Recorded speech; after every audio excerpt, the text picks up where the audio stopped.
Govinda Maharana, the idol maker, is confused.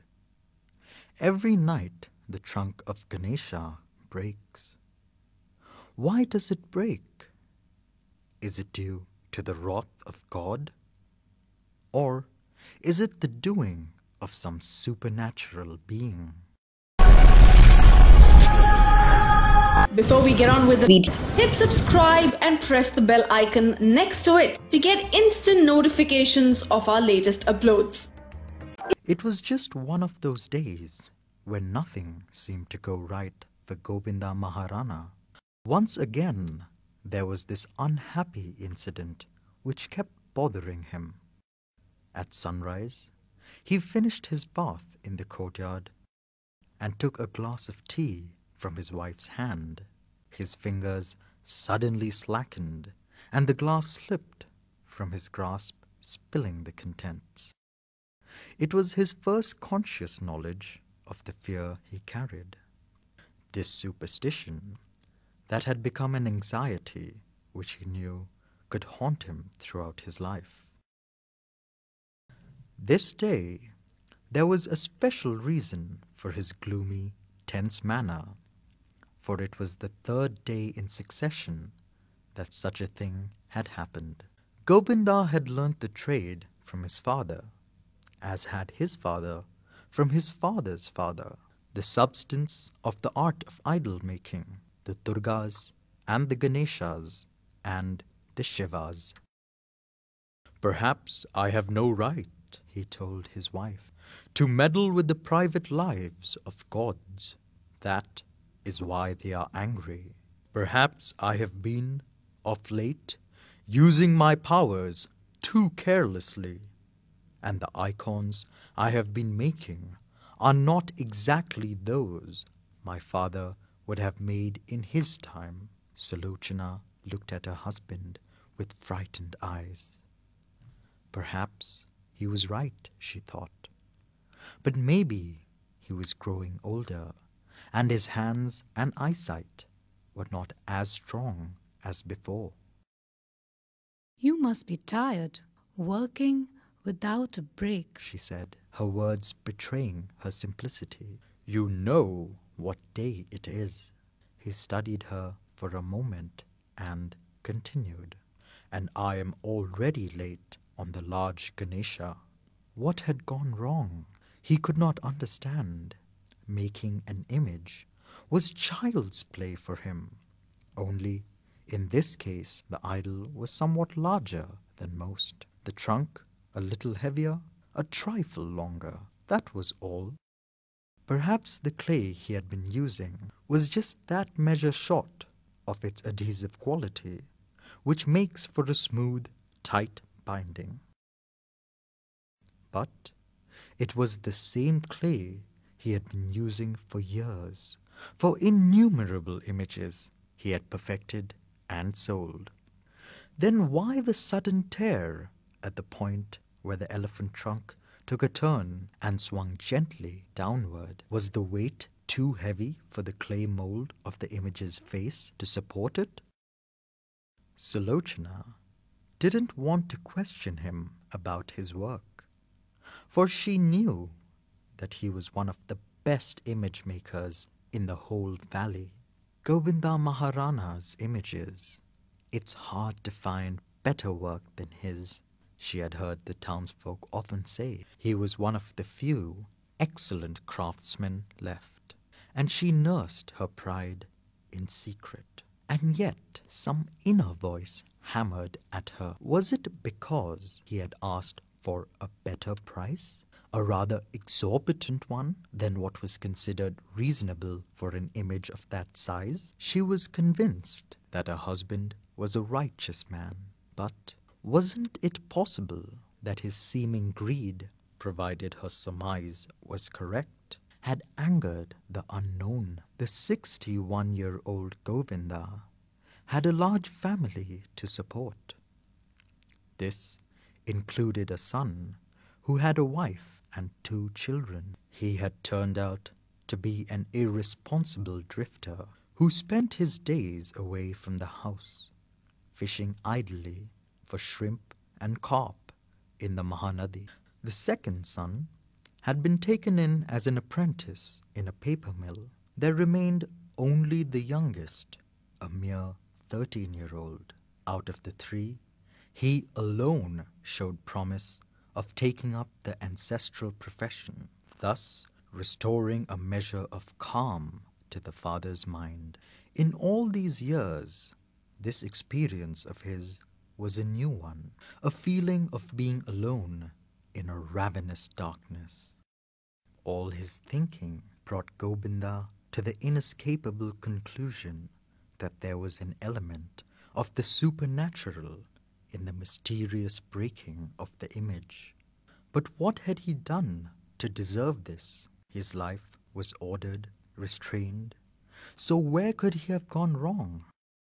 True that a subtle change had come about in the designing of the clay figures, in the eye-catching new apparel, and in the shades of luminous paint he was using these days. But he hadn't gone about making the changes on his own. They had wanted their gods to be more in tune with the times. Gradually, therefore, he had endowed the goddesses with slim and sinuous bodies. But there was nothing flashy about this image of Ganesha he was at work on. Then why should this happen now? Or was it because the price of 250 rupees he had asked for was a large and unreasonable sum for a 6-foot-high image of Ganesha? He saw his youngest son, Ranju, come into the workroom and stare at the unfinished Ganesha. There, it's happened again, boy mumbled bitterly, and flinched at the pain he saw in the old man's eyes. The image stood, incomplete, to one side of the room, facing the grilled window set into the northern wall. Cracks had started appearing at several places where the clay had dried. The straw skeleton of the image showed its forks through the mud where the trunk had torn. Quickly, Ranju cleared the debris surrounding the image. He brought a fresh mass of clay and placed it before his father to knead. Gobinda looked closely at his son. No, there was no trace of ridicule evident on the young face. No harshness of youth, merely a mute acceptance of the moment. His glance turned to the image again, and before he realized what he was doing, his hands were once again kneading the clay warmly, professionally, making it into the right stickiness as he began carefully filling the tear. Gobinda had nearly finished mending the broken trunk when Ranju interrupted him. Father, the draught from the window, maybe it should be closed. The image now appeared as clean and smooth as a mannequin. There were no traces of the recurring disaster.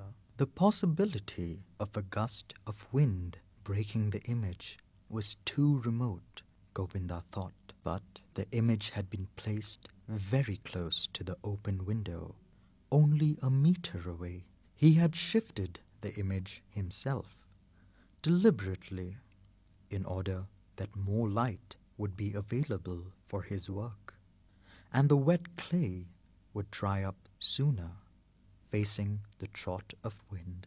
But that the wind could be a destroyer had never entered his mind. He decided not the wind. It seems impossible. We'll sit up tonight, he told his son with an air of finality. That is the only way we will ever learn what's happening. Here? Yes, here. Which way would the intruder come? He looked round the room and pointed to a dark corner further away, about 3 meters from the window. That would be just the right spot for us to keep watch unnoticed. You can observe the door, the window, and the image at the same time from there. Right, Father. I suppose it's the only way for us. So the plan was agreed upon for the night. Gobinda, who usually had his evening meal quite late, decided to have it early. Along with his youngest son, the hours passed. A light drizzle came, which lasted only for a couple of minutes. The night appeared darker to both father and son, the darkness denser as they took up their prearranged positions in the corner of the workroom. At first, they found it difficult to distinguish one object from another, but soon the darkness emptied itself. The image of Ganesha stood as they had left it earlier in the afternoon, apparently unperturbed and dominant. Somehow, the idol appeared to have grown in size in the dark. Huddled close to his father, Ranju's initial excitement had given way to a cold weariness as the night progressed. Perhaps the boy should be sent to bed, Gobinda thought. He heard him yawning in the dark. The workroom remained still and quiet. The air was heavy, as though bound by invisible ropes to Gobinda's kilt. Nothing appeared to disturb the silence. A few mosquitoes buzzed about them. Where was the intruder they had imagined? Wasn't it more likely an act of the supernatural? Soon the boy dozed off and slumped to the floor. Gobinda was awake, keen to the sound filtering into the room, his eyes glued to the dark and to the silence. He put an arm around the boy. Time went by. Then there was a sound, a soft, distinct sound. The intruder, Gobinda's heart thudded. His eyes met the unfinished eyes of the idol. His gaze swept across to the open window. There, between two vertical bars, was the unmistakable shape of a cat crouched, ready to jump. Unable to move, he watched the animal lithely leap across and land on top of Ganesha's trunk. A smile beamed across his exhausted face.